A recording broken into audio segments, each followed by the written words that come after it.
Hello, welcome to this video. My name's Terry. I am host at Love School and here on the YouTube channel. Today, I want to talk a little bit. It's a bit ad hoc. I had a bit of a spark of inspiration, and I'm just going to talk about our fear of feeling.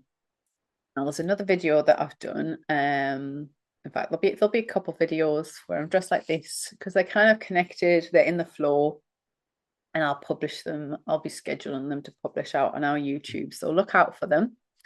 If you haven't subscribed, subscribe already and click the bell for notifications and then you'll be told when it's released. Anyway, this video is about fear of feeling. And it's like a massive thing that I've noticed lately. I had a lot of fear of feeling. And now I've kind of gone to the side where I don't. I just see so much of it. And I felt inspired today to address it. Because it's so liberating to do that, to go through the process of developing some emotional intelligence, becoming more free. Our emotions are like messengers of our energy system. They are we are feeling beings, and the more we try to repress that, the more we just don't know what's fully going on for us.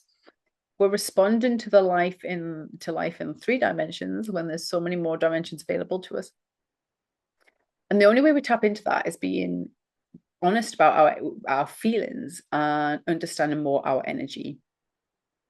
Our feelings can be so many different things. So you've got our body feelings, our body sensations, our hunger, our thirst, our pain, our aches, our tension, all that happens in the physical body that's all giving us messengers about how our physical body is. And if we just start there, we can have a lot of fear of pain. I've certainly repressed my pain for many years. Covered them up with painkillers and all that. And learning to feel my pain was a big deal. It took a lot because then you're left with pain, right? You got to deal with the pain. And it's not easy. It's not nice. It's not pleasant. But actually, the more that I pay attention to those sensations around, like I say, my basic bodily functions, my food, my need for fluids, my need for rest, my pain, whatever it is, just basically getting used to the natural limitations we've got, understanding what my body needs just to maintain itself, just to stay alive. It has to be our number one priority. And often we can get caught up in things like work, other people, relationships, family, whatever it is, that takes our attention away from these very basic things. And that has such a ripple effect when we don't do that. So just stop being afraid of how our body, or the signals our body is giving us, telling us how to thrive. It's literally telling us how to thrive constantly. When we don't have these signals, we are thriving. So the more that we feed those signals or get used to them or can, get into our natural flow, then we're in this state of like peace, of alignment, of thriving. So it does pay off. And when it comes to something like pain or tension, we might have to dive into it a little bit deeper because there might be another message underneath there. What's causing the pain? What is it? Sometimes it might be physical, doing too much physically. Sometimes it might be, we've just been a bit careless, hurt ourselves, fallen over, not just whatever it is. Sometimes, it's an event that happens that's causing us pain.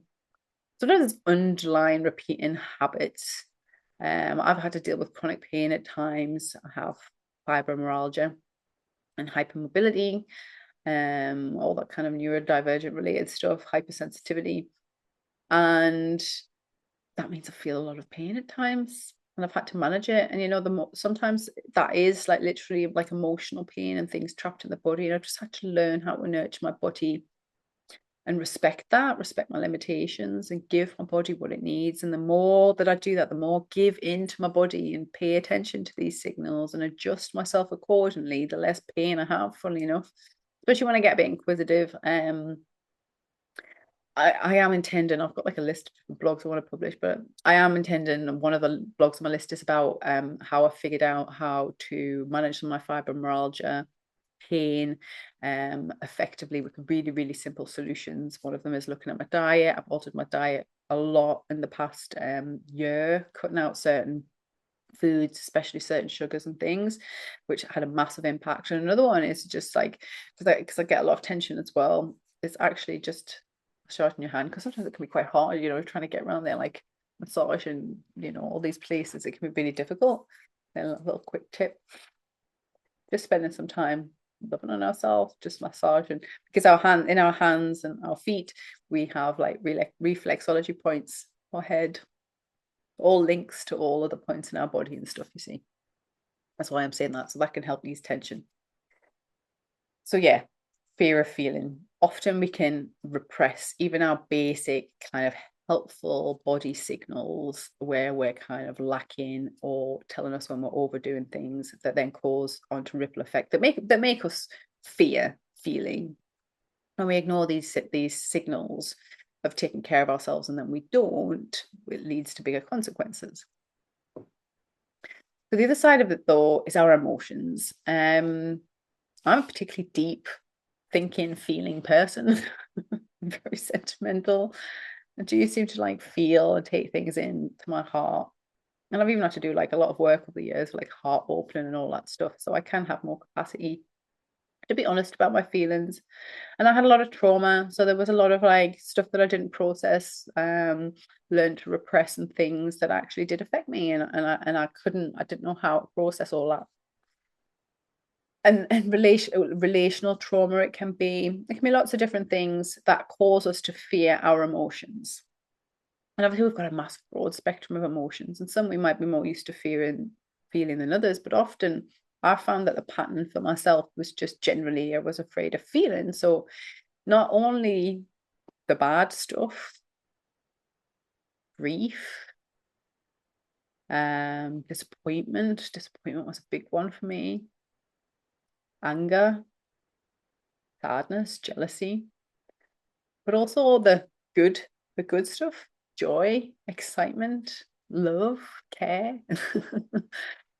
I found for me, the more that I repressed one, the more I was kind of repressing the others, or it created this kind of dichotomy of like, the more I try to repress, say, my rage, the more excitement I would get, and that would just create more anxiety, because they're heightened emotions, aren't they?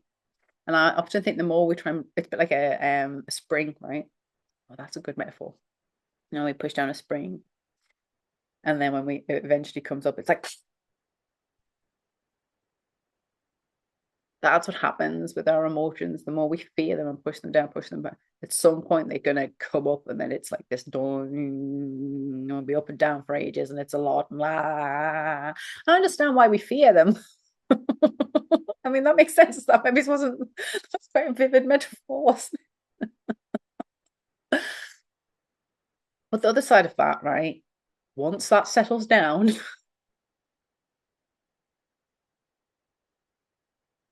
life just happens, and the spring just moves up and down naturally, based on what's happening in our life. And it's much calmer, and we can handle those gentle fluctuations better. So when we have that fear of feeling, it can just impact so much of our life, our relationships, our health and well-being, our work, our everything, our creativity. And when we can go through a process of just starting to feel, maybe we don't have to let it get to a point where the spring's going to explode. Maybe we just let a little bit of pressure out, a little bit more. You know what I mean? At some point, if there's deep repressed emotions, at some point they're going to come up. So if we can create space to do that intentionally, and this is where like spaces like retreats, holidays, without all the often we go on holiday and then we try and make them fun. We try and do all this busy stuff, and sometimes we go on holiday and we relax and stuff, but retreating, to go away from our lives and make space to feel, is a really helpful practice, especially if you're just first taking the lid off that. Intentionally go away and like pick at it, pick the cap off that wound, and let all the shit underneath out. Do you know what I mean? It's not an easy process if we've gotten used to repression and suppressing our emotions. It's not. This video isn't about pretending that it is. This video is about the rewards of doing the work of doing that, and just noticing that it's a very big habit. So you're not alone if you are realizing that you've got a fear of feeling. And you'll notice, because anytime a feeling comes up, you feel constricted, or you go quiet, or feelings build up and then you end up doing really chaotic things, or having big explosions, or flying off the handle for no reason, or having triggers, all that stuff. All those sort of things are like symptoms of the fact that we're used to suppressing our emotions. And often we have this fear underlying of the emotion. And so releasing the fear of feeling by getting used to feeling, by facing the fear, is probably the most vital step, because once we're no longer afraid, we're literally just feeling the feelings. Then we're not feeling the fear and the feelings, because often this fear and our feelings can be entangled. So instead of just feeling grief or just feeling disappointment, we've got a fear, a fear of our grief, fear and disappointment. And our fear is very often reinforced by our thoughts and our mindset and stuff. And this is like when we're looking at shadow work at Love School, it's what we're looking at, like when we can dive into the fear, because if you let go of that, then it's just disappointment that you're feeling.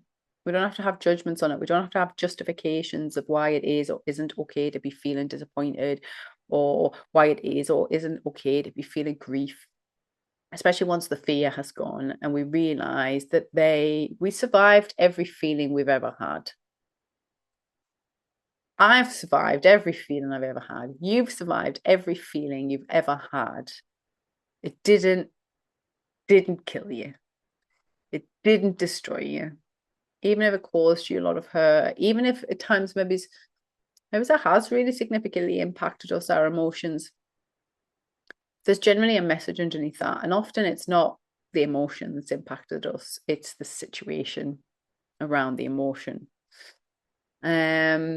It's not, like I say, it's not necessarily a straightforward process, but it does begin with a very simple decision, is to allow ourselves to feel, to let go of the fear and the shame around feeling, because it's natural to feel. It even seems very natural and normal these days to have a fear of feeling. And we can work through that fear by facing it, by realizing, like releasing the shame. I'm supposed to feel. I'm a human being. I'm supposed to feel, and I can cope with my feelings. I can survive my feelings. I can adjust my life according to my emotions, or I can still live my life regardless of my emotions. The more we do it, the better we get practiced at it. And the better we get practiced at it, the more that we can handle of it. It's all like how we build like our maturity and our personal power and our energy, our energy levels, improve our health and well-being. We can use them as important messages. So just like when our body is trying to tell us, I'm hungry, and then we eat, and then we get good feeling, I'm full, and we stop eating, then we have energy to keep going. When we have these other emotions coming up, they've also got messages, but they're messages about our circumstances, or I'm feeling a boundary crossed in this relationship. You express it. I don't like that happened. Can we talk about it? Or actually, you know what, I don't even want to talk about it. I just don't want to be around this person anymore, or I need some space, whatever it is. We act upon it and our circumstances change. We feel better. It's like literally how we design and navigate our life in our authentic selves as we're like learning to be who we are and stuff. I don't want to go on and on in this video, but I just wanted to do this little one. I hope it's helpful. If you're curious about your emotional world and emotional expression and how to communicate them, we actually do have a course at Love School called Emotional Expression and Regulation.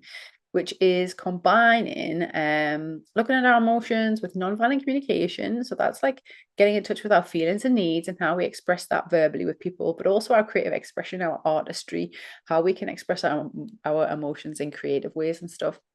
So I think particularly if you're interested in that and want to kind of just dip in a little bit and do maybe even have a retreat, have a retreat and do it. Have a look at our emotional ER packages. I do support people one-to-one with that as well, if you really need support with it. And we do once or maybe twice a year, we'll do a group session with it, a 6-week group session with emotional ER. But the course is available now, and it's always available at Love School if you want to do that in your own time and space. So maybe as a little experiment over the next kind of days, week, can you open up a little bit, let yourself feel something, see if you can figure out what the message is underneath the feeling. Often put my hand on my heart, why am I feeling like this? And you'll be amazed what comes up naturally, intuitively. I'm feeling like this because and then redirect your life and see if it makes it like that. It'd be a good experiment to try, huh? Thanks for watching this video. I'll see you at the next one.